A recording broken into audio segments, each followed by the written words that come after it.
Bonjour et bienvenue. Aujourd'hui, on se penche sur une actualité qui a un peu secoué le monde du football sénégalais. Le forfait du jeune Hassan Diao en pleine trêve internationale. Oui, une nouvelle qui, à première vue, semble banale. Une blessure comme il y en a tant. Exactement. Mais en creusant un peu, on va voir que c'est bien plus complexe. On est en novembre, en pleine préparation pour les grandes compétitions. Et là, tout s'arrête pour lui.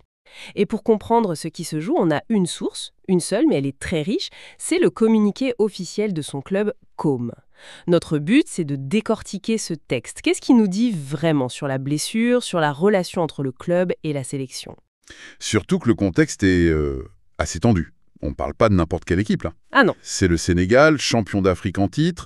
Chaque sélection, chaque joueur, ça compte énormément en vue de la prochaine CAN. Mécanique qui doit être parfaite.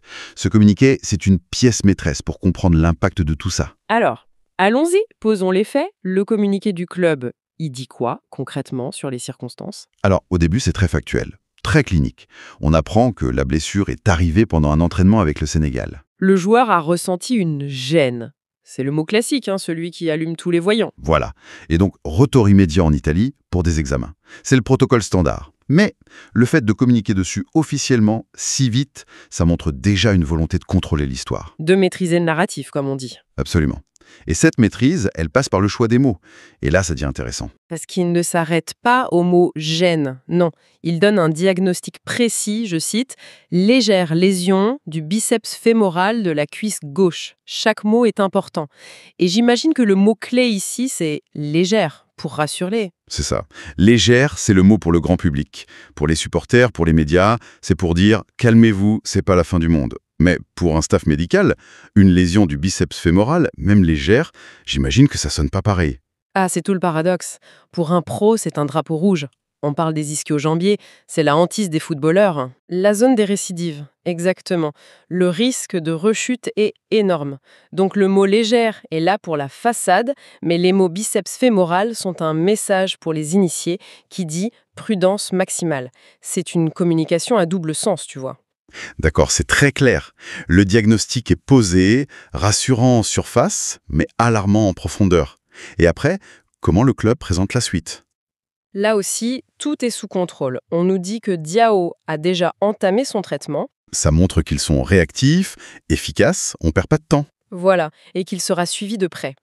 Mais la phrase la plus importante, c'est celle qui vient juste après. Celle sur son retour, j'imagine. Oui, le club dit que sa reprise dépendra de l'évolution de la lésion et de sa réponse au protocole de soins. En lisant ça, on a l'impression que c'est une formulation standard. Mais en fait, c'est une façon de dire qu'on ne sait rien, c'est ça. Oui, c'est bien plus que ça. C'est une façon de dire on n'a aucune idée de quand il reviendra, et surtout, c'est nous et nous seuls qui déciderons. Ah, C'est une reprise de pouvoir totale. totalement. Il n'y a aucune promesse, aucune date. Le club reprend la main à 100%. C'est un message très clair envoyé à la fédération sénégalaise. Merci, mais maintenant, c'est notre joueur et c'est notre calendrier. Est-ce qu'il y a une forme de méfiance derrière ça ou c'est juste le club qui protège son capital? Parce qu'un joueur, c'est un actif. C'est un mélange des deux. Bien sûr, il y a la protection de l'actif. Faire rejouer Diao trop vite serait une faute professionnelle et financière. Mais il y a aussi cette petite tension, toujours. Le club se dit « il s'est blessé chez vous, maintenant il est chez nous, et on gère ». C'est une réaffirmation d'autorité. Et au milieu de tout ça, il y a le joueur Hassan Diao. La source le dit très bien, une absence qui tombe au mauvais moment. Parce que pour lui, humainement, c'est terrible. Ah, c'est un coup d'arrêt brutal. Il faut se mettre à sa place une seconde. C'est un jeune joueur. Qui doit faire ses preuves. Oui, il est appelé dans une sélection championne d'Afrique pleine de stars. Chaque entraînement, chaque minute, c'est une chance de montrer qu'il a sa place.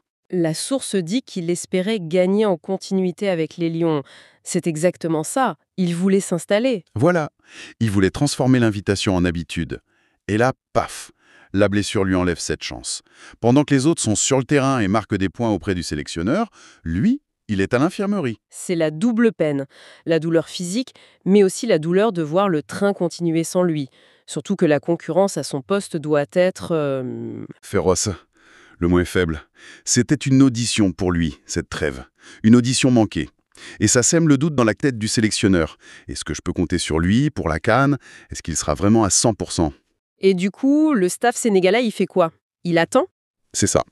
Le communiqué dit que le staff va surveiller sa récupération en club. Ça dit tout, cette phrase. La sélection devient spectatrice. Elle est dépendante du bon vouloir et du travail du club. Cette dynamique de dépendance, c'est vraiment le cœur du problème dans le foot moderne. Totalement. Et c'est là que la fin du texte donne une autre dimension à tout ça. On n'est plus dans une simple histoire de blessure. La source replace ça dans un objectif bien plus grand. Oui, elle parle de la préparation pour la reconquête du titre. Reconquête. Le mot est très fort. C'est vrai, ils sont champions en titre. On s'attendrait plutôt à défense du titre. Pourquoi reconquête? Ça sonne comme s'il avait déjà perdu. C'est un choix de mots brillant, je trouve. Très révélateur de leur mentalité. Défendre, c'est une posture passive. On est au sommet, on essaye de pas tomber. Alors que reconquête, c'est une posture de challenger. C'est comme s'il se disait « ce qu'on a gagné, c'est du passé. Le prochain titre, il faut aller le chercher avec la même fin comme si on n'avait jamais rien gagné. » Ça maintient tout le monde sous pression. C'est une nuance psychologique très puissante. Et ça change tout pour la blessure de Jao. C'est plus juste un jeune qui manque un match. Non, c'est un soldat potentiel qui tombe avant la grande bataille. Pour cette mission reconquête, il faut des joueurs à 110%. La moindre incertitude physique sur un joueur, ça devient un problème stratégique. Et le communiqué de com, en insistant sur le contrôle, il rappelle à tout le monde qui garde les armes avant le combat. Bon, si on fait la synthèse, on a une blessure, un diagnostic à double lecture, un calendrier de retour totalement flou qui réaffirme le pouvoir du club et un impact énorme pour le joueur dans un contexte de reconquête continentale. La synthèse est parfaite. Ce cas, c'est une illustration formidable de la réalité du très haut niveau. Il y a une sorte de guerre froide, logistique et médicale, entre les clubs et les fédérations. Le club protège son salarié. Et la fédération veut les meilleurs pour la gloire nationale. Et parfois, ces deux intérêts ne sont pas alignés. La santé d'un joueur devient un enjeu diplomatique. Et la communication, c'est une arme. Absolument. Et ça mène à une dernière pensée peut-être? Tout ça, ça met en lumière la fragilité immense d'une carrière, d'un projet sportif. Tout peut basculer sur un mauvais appui. La question qui reste, c'est, au-delà du médical, comment un imprévu pareil est géré mentalement? Oui, comment le joueur transforme cette frustration en force. Et comment un groupe utilise l'absence d'un des siens pour renforcer sa détermination à aller au bout de sa reconquête? La réponse, elle n'est pas dans le communiqué, mais elle est sûrement au fond du vestiaire.